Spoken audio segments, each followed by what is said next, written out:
말씀 열왕기하 13장 1절에서 6절입니다. 제가 가진 성경은 구약 583쪽입니다. 구약 583쪽 열왕기하 13장 1절에서 6절까지 우리 한 절씩 교독합시다. 제가 1절 말씀을 먼저 봉독합니다. 유다의 왕 아하시아의 아들 요아스의 제23년에 예후의 아들 여호아하스가 사마리아에서 이스라엘 왕이 되어 17년간 다스리며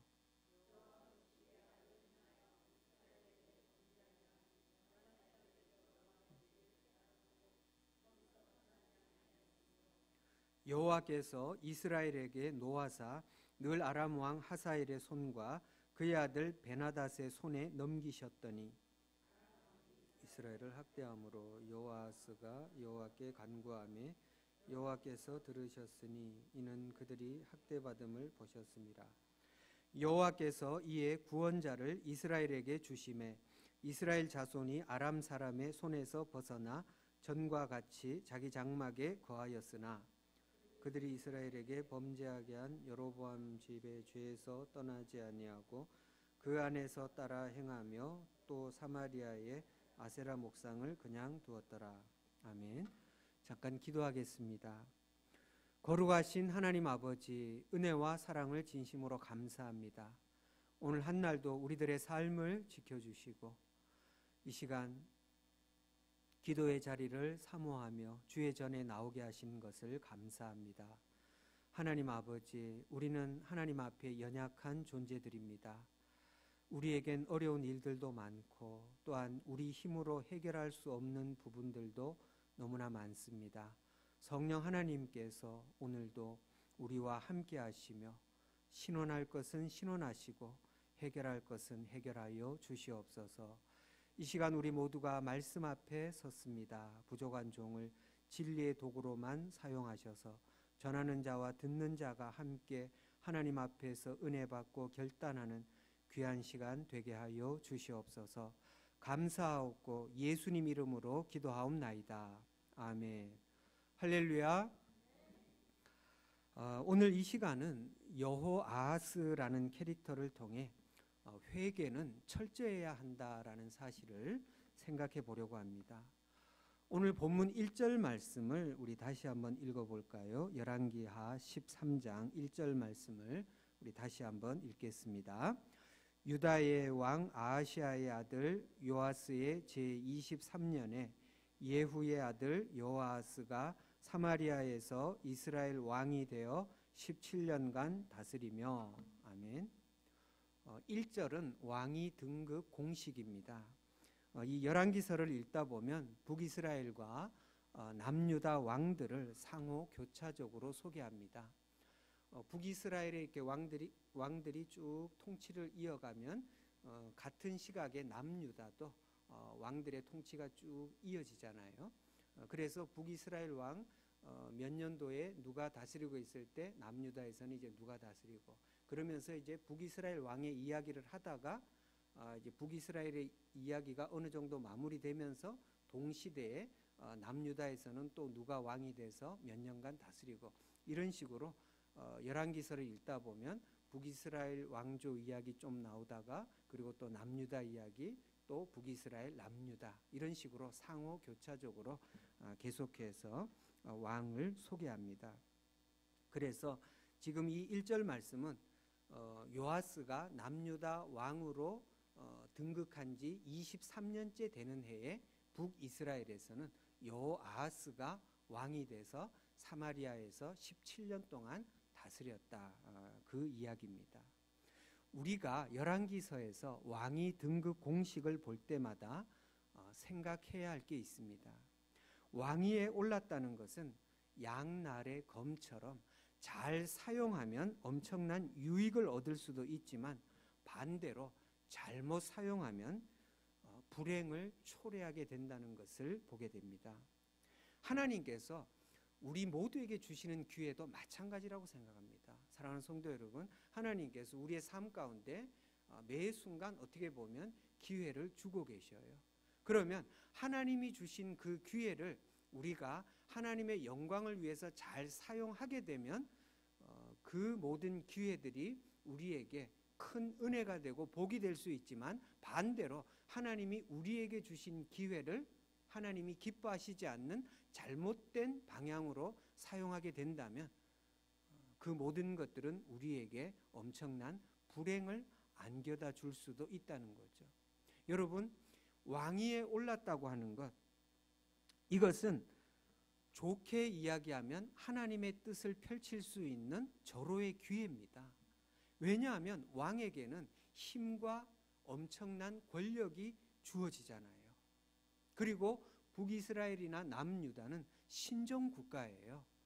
일반 국가들과 다릅니다. 북이스라엘과 남유다의 사실 영원한 왕은 누구세요? 하나님이십니다. 왕은 어디까지나 하나님의 대리자일 뿐이에요. 그렇기 때문에 왕이 하나님 앞에서 하나님이 기뻐하시는 방향으로 늘 하나님의 도움을 구하면서 나라를 다스리게 되면 하나님께서 그 나라가 평안할 수 있도록 그 왕과 함께 하십니다. 반대로 왕이 자신의 힘으로 무엇을 해보겠다고 몸부림하면 힘은 힘대로 들면서 그 일이 잘 안 풀린다는 거예요. 사랑하는 성도 여러분, 이것은 우리 각자에게도 마찬가지입니다. 여러분, 내 삶의 주인이 누구세요? 하나님이십니다. 그렇다면 우리는 늘 하나님께 물어보고 하나님께 의뢰해야 되는 거예요. 하나님을 의지해야 되는 겁니다.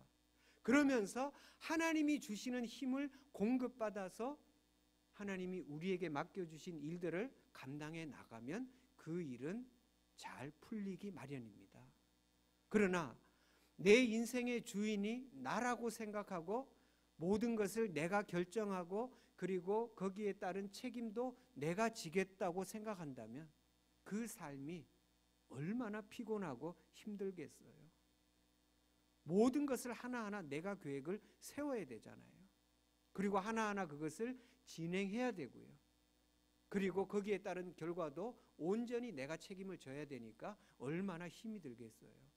그러나 하나님을 주인으로 인정하고 우리가 기도하는 게 뭐예요? 하나님의 주권을 인정하겠다는 겁니다. 하나님의 다스림 앞에 나는 항복하겠다는 거예요. 그게 기도입니다. 그러면 하나님께서 그 기도 가운데 우리와 함께 하시는 겁니다. 사랑하는 성도 여러분, 내 입술에서 어떤 말이 나왔든지 간에 하나님은 그 입술의 말을 듣고 계시다는 사실을 기억하시기 바랍니다. 여러분, 이스라엘 백성들이 광야에서 하나님께 때로 불평했죠. 그런데 하나님께서는 이스라엘 백성들이 불평하는 그 소리를 다 듣고 계셨다 그랬어요. 역으로 말하면 우리가 하나님께 감사를 하고 하나님께 영광을 돌리는 소리도 하나님이 듣고 계셔요? 안 듣고 계셔요? 듣고 계시다는 겁니다. 사랑하는 성도 여러분, 우리 모두는 범사에 하나님께 영광을 돌릴 뿐만 아니라 늘 우리의 입술에서 하나님을 찬송하고 하나님을 기쁘게 하는 고백들이 쏟아져 나올 수 있기를 축원합니다. 여러분, 여아스 왕, 이 사람은 북이스라엘의 왕으로 등극을 했단 말이에요. 그러면 이것은 하나님께 영광을 돌릴 수 있는 절호의 찬스인데 하나님께서 그 여아스에게 힘과 권력, 어마어마한 것을 안겨줬잖아요. 그런데 안타깝게도 여아스도 그렇고 북이스라엘의 모든 왕들 그리고 남유다의 대부분의 왕들은 그런 좋은 기회를 살리지 못하고 이방 나라 왕들처럼 세속적 권력이 주는 달콤한 유혹을 이기지 못했다는 겁니다. 우리 사무엘상으로 한번 가볼까요? 사무엘상 8장으로 한번 가봅시다. 사무엘상 8장 4절에서 9절까지 우리 교독을 합시다. 제가 4절 말씀을 먼저 읽겠습니다. 이스라엘 모든 장로가 모여 라마에 있는 사무엘에게 나아가서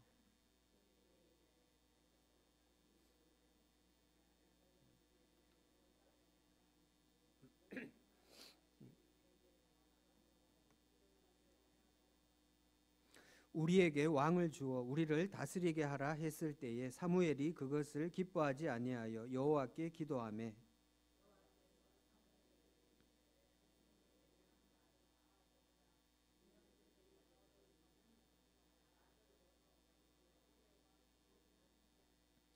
내가 그들을 애굽에서 인도하여 낸 날부터 오늘까지 그들이 모든 행사로 나를 버리고 다른 신들을 섬김같이 내게도 그리하는도다.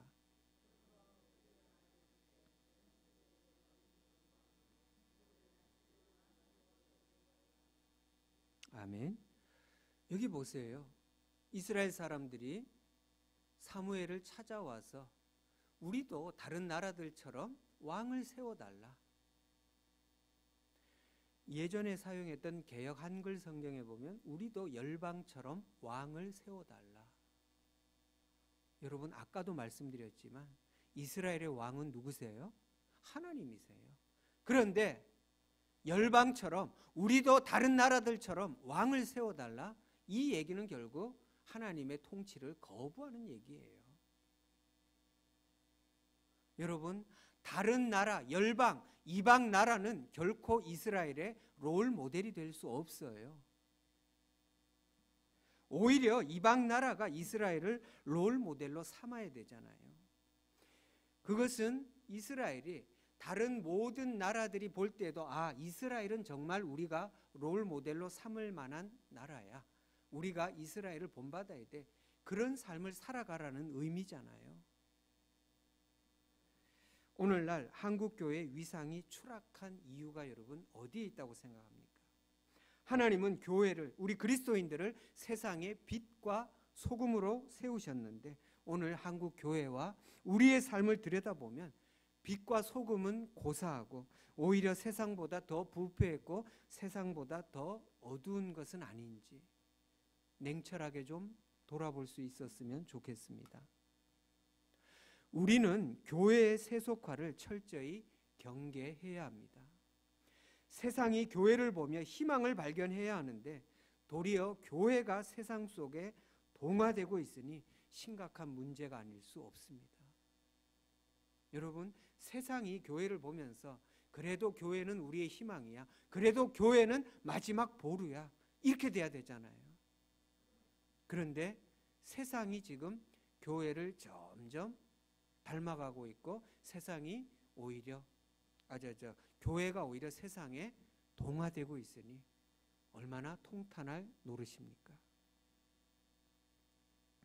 더 늦어지기 전에 빛과 소금의 사명을 회복합시다. 이것만이 한국 교회가 살고 더 나아가 대한민국이 사는 길임을 명심합시다.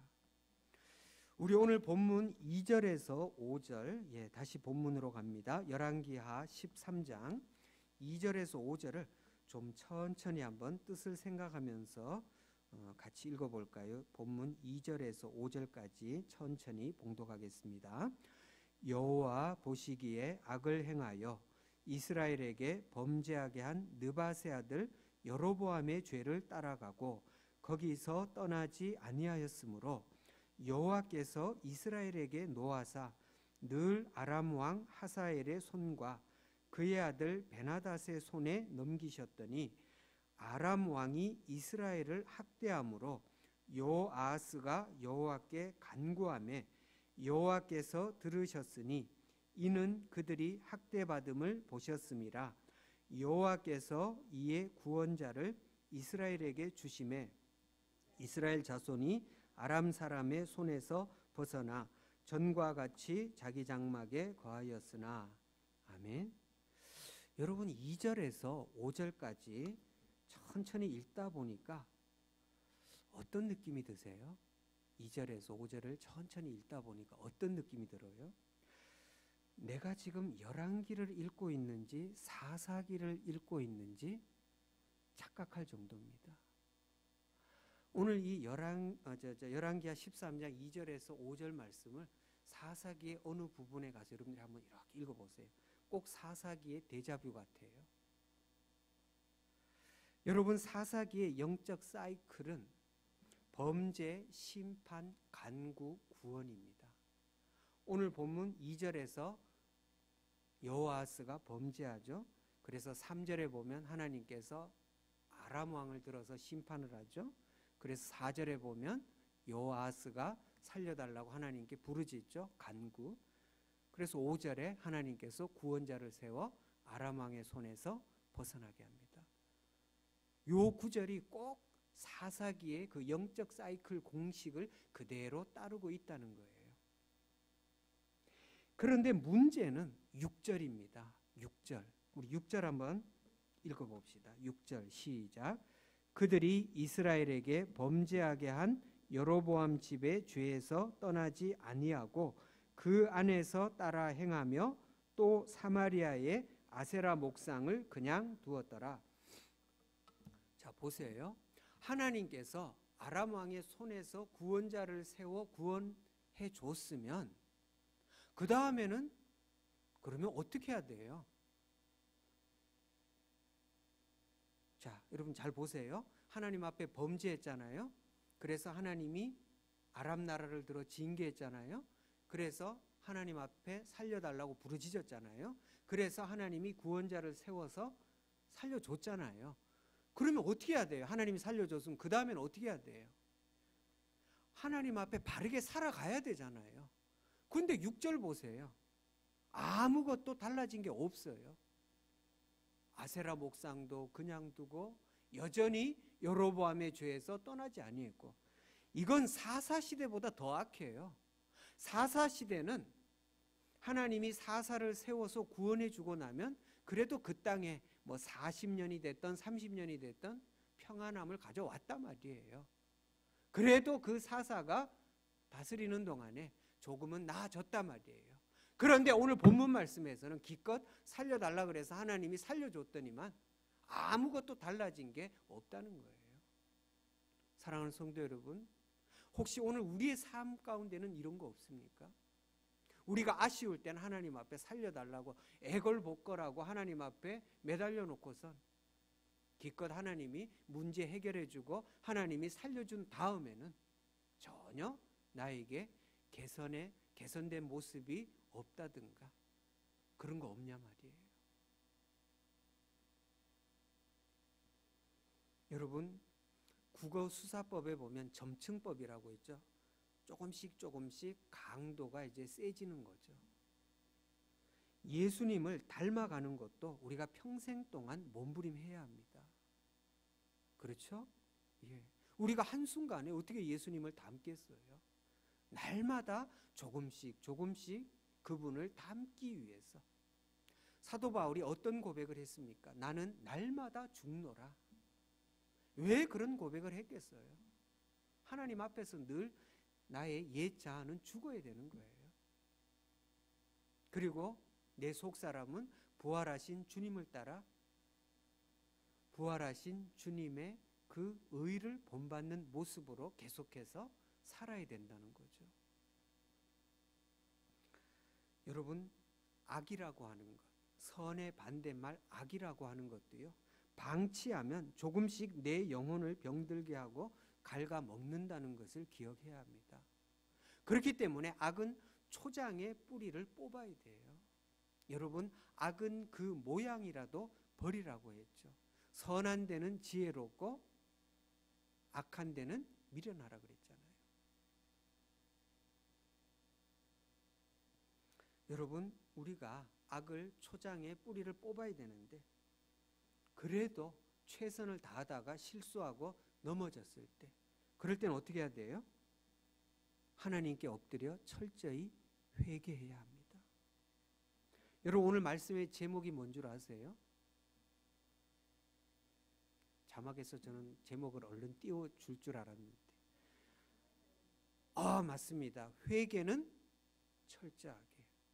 다음번에 혹시 금요기도의 설교 기회가 돌아온다면 순종은 온전하게, 그런 제목으로 열왕기하 14장에 이어서 하고요. 어쨌든 오늘은 회개는 철저하게. 여러분, 죄는 철저히 회개해야 합니다.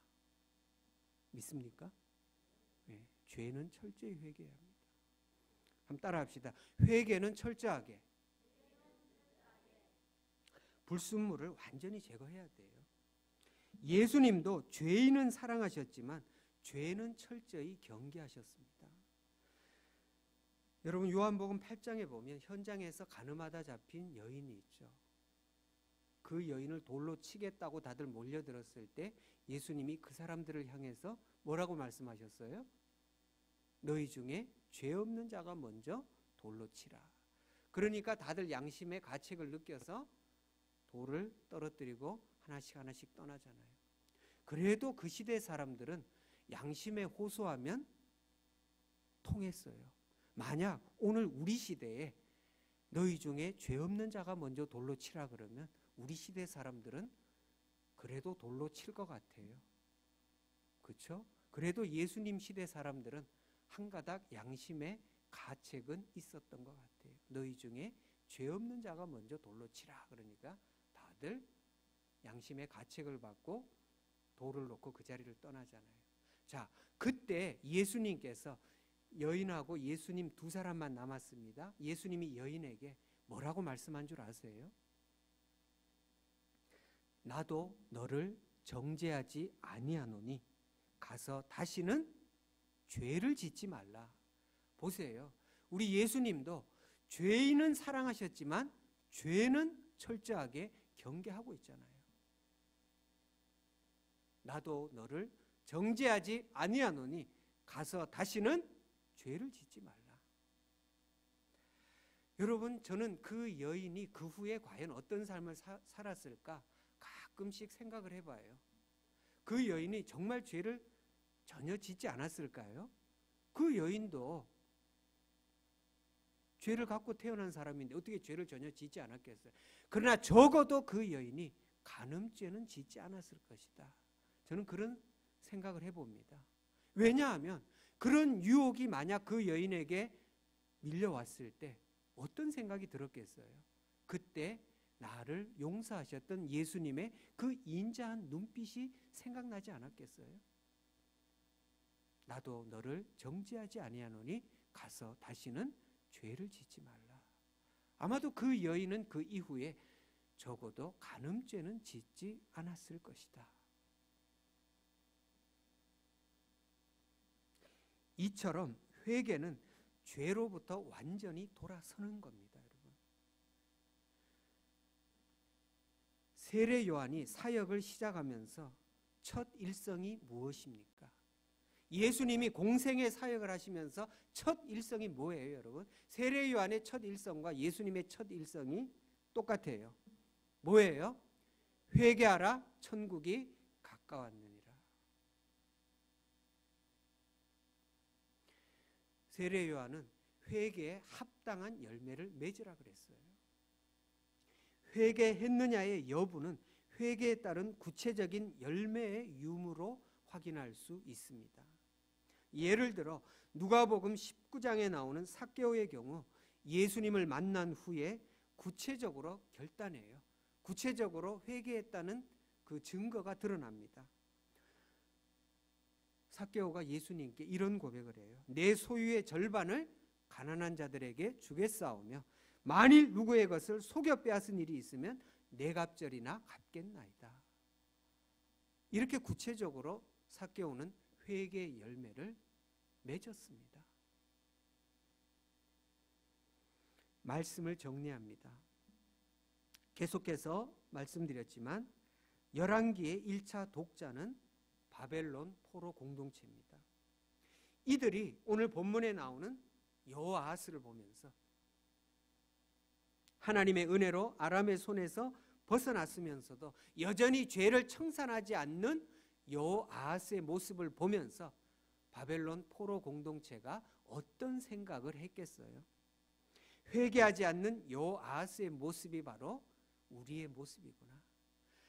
그래서 우리가 바벨론의 포로로 끌려왔구나.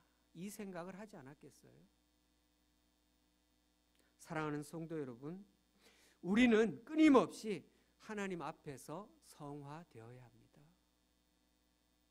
날마다 하나님께로 한 걸음씩 전진해야 합니다. 그래도 간혹 넘어질 수 있습니다. 죄를 지을 가능성이 언제든 있습니다. 그럼에도 불구하고 죄를 깨달았을 때는 즉시 회개해야 합니다. 회개를 하되 철저히 회개해야 합니다. 그래야 계속해서 하나님과 친밀한 교제를 나눌 수 있습니다. 오늘도 사탄은 하나님과 우리 사이를 멀어지게 하려고 온갖 술수를 사용합니다. 우리 모두 영적으로 무장하여 악한 영의 괴계를 물리치고 항상 하나님과 동행하는 기쁨이 넘칠 수 있기를 진심으로 축원합니다. 할렐루야. 우리 한번 말씀을 생각하면서